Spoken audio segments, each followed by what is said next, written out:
I still remember the night that changed the way I looked at my marriage. It wasn't during an argument. It wasn't after some dramatic crisis. In fact, if anyone had walked past our apartment window that evening, they would have seen nothing unusual. My wife was sitting at the dining table with a cup of tea that had long gone cold. I was scrolling through my phone after dinner, half paying attention to a television show playing in the background. The room was quiet, except for the soft hum of the refrigerator and the occasional sound of traffic drifting through the open window. We had been married for several years. Like many couples, we had talked countless times about children. We both wanted them someday, but someday felt safer than now. We had financial goals. We wanted more stability. We wanted to travel. We wanted to feel prepared. Whether those reasons were good or not hardly mattered. They were real to us. So months earlier, we had agreed that she would take contraceptive pills. At the time, the conversation had seemed practical and simple. We discussed it for less than 10 minutes. I remember feeling relieved afterward because it felt like one more problem solved. Looking back now, I realized that what felt simple to me was something she would carry inside her body every day. That night, she sat quietly staring at her tea. Eventually, she asked a question that caught me off guard. "Do you ever wonder what this is doing to me?" I looked up from my phone. "What do you mean?" She gave a small smile, but it wasn't a happy one. "The pills." For a moment, I didn't know what to say. I knew there could be side effects. Everyone knows that. But knowing something in theory and truly considering its impact are very different things. "Are you feeling okay?" I asked. She shrugged. Sometimes yes, sometimes no. Then she changed the subject. But her question stayed with me long after we went to bed. The next morning I watched her get ready for work. The sunlight coming through the curtains highlighted the tiredness around her eyes. I suddenly remembered little things I had ignored over the previous months. The headaches she mentioned occasionally. The mood swings she apologized for, even when she didn't need to. The days she came home exhausted and blamed it on work. I had accepted all of it without much thought. Life was busy. We were both tired. It seemed normal. Yet for the first time, I wondered whether I had been seeing only what was convenient for me to see. Over the following weeks, I started paying closer attention. Not in a suspicious way, just with more care. I noticed how often she rubbed her temples after work. I noticed how her energy seemed to disappear at certain times of the month. I noticed moments when she sat silently on the couch while I talked about my day. The changes weren't dramatic enough to alarm anyone. They were the kind of small struggles that can disappear inside the noise of everyday life. One Saturday morning, we went grocery shopping together. As we pushed the cart through crowded aisles, she suddenly stopped and leaned against it. "Are you okay?" I asked. "Just dizzy for a second," she said. We continued shopping, but I couldn't stop thinking about it. Later that afternoon, while putting away groceries, I asked if she thought the pills were affecting her. She hesitated before answering. "Maybe. I don't know." Then she added something that hit me harder than I expected. "I don't really talk about it, because I know we're trying to avoid having kids right now." The sentence sounded harmless, but it revealed something I had completely missed. She wasn't just carrying the physical burden.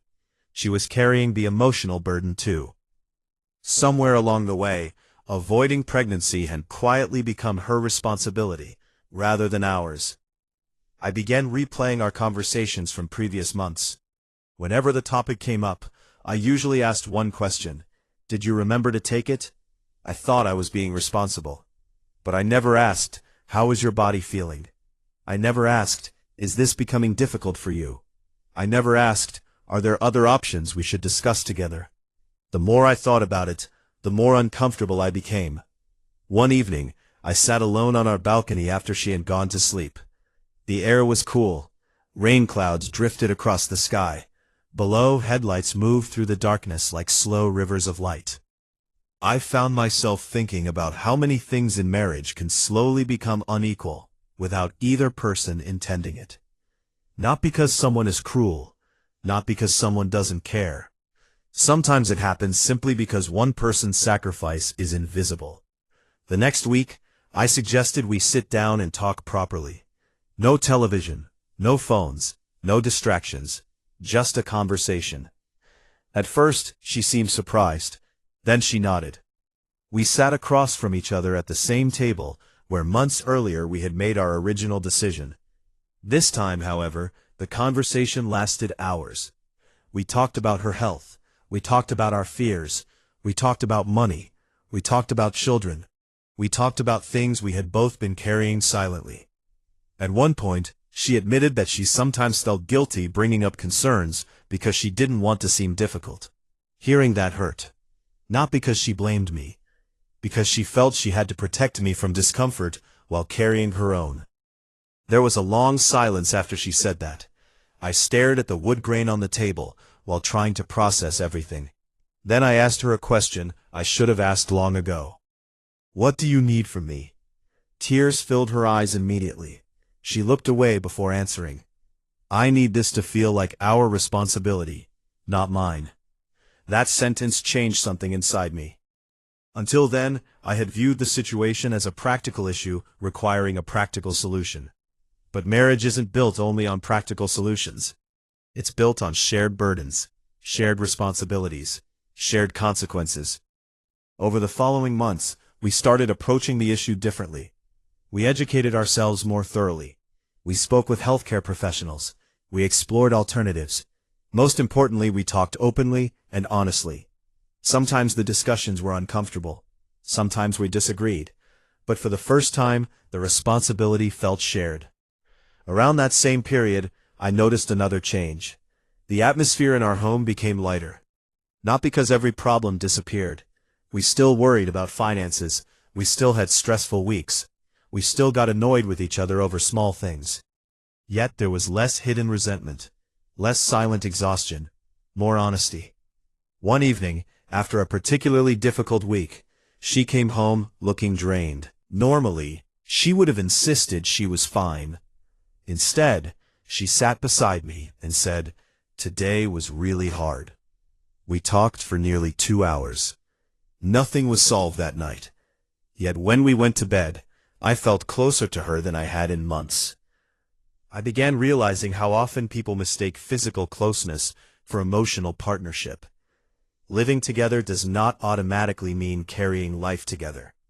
Sharing a bed does not guarantee shared responsibility. Two people can stand side by side while one quietly bears most of the weight. Several months later, we attended a family gathering. During dinner, someone joked about how women have always handled contraception because that's just the way things are. Everyone laughed. I laughed too at first. Then I glanced across the table at my wife. She smiled politely but said nothing. In that moment, I saw how easy it is for people to accept arrangements simply because they're common. Yet common and fair are not always the same thing. Driving home that night, I remembered who I had been at the beginning of our marriage. I had believed love was mainly about providing, protecting, and staying committed. Those things matter, but I had overlooked something equally important. Love also means paying attention. It means noticing what the other person is carrying. It means asking questions before pain becomes suffering. It means caring enough to see beyond your own convenience. The biggest turning point came unexpectedly one rainy evening, nearly a year after that first conversation. We were sitting together listening to the sound of rain tapping softly against the windows. The room felt warm and peaceful. She rested her head on my shoulder and said something simple. "Thank you for finally listening." There was no accusation in her voice, no bitterness, just gratitude. Yet those words stayed with me for days, because I realized she hadn't needed me to solve everything. She hadn't needed perfection. She had needed partnership. She had needed to know that her well-being mattered as much as my comfort. Looking back now, I don't think the story was ever really about contraception. The pill was simply the thing that revealed a deeper truth. The real issue was whether two people were moving through life together, or whether one person was quietly absorbing the costs of choices made by both. I learned that love becomes fragile when convenience matters more than awareness. I learned that responsibility shared imperfectly is still better than responsibility carried alone. Most of all, I learned that the health of a marriage is often revealed in ordinary decisions that seem too small to matter. Years later, when I think about that season of our lives, I don't remember medical details or specific discussions. What I remember is sitting across from the woman I loved and finally seeing what had been there all along. I remember realizing that care is not measured by how often we say we love someone. It is measured by how willing we are to notice their silent burdens and step beneath them together. And sometimes, the difference between feeling alone and feeling loved is simply hearing another person say, "You don't have to carry this by yourself anymore."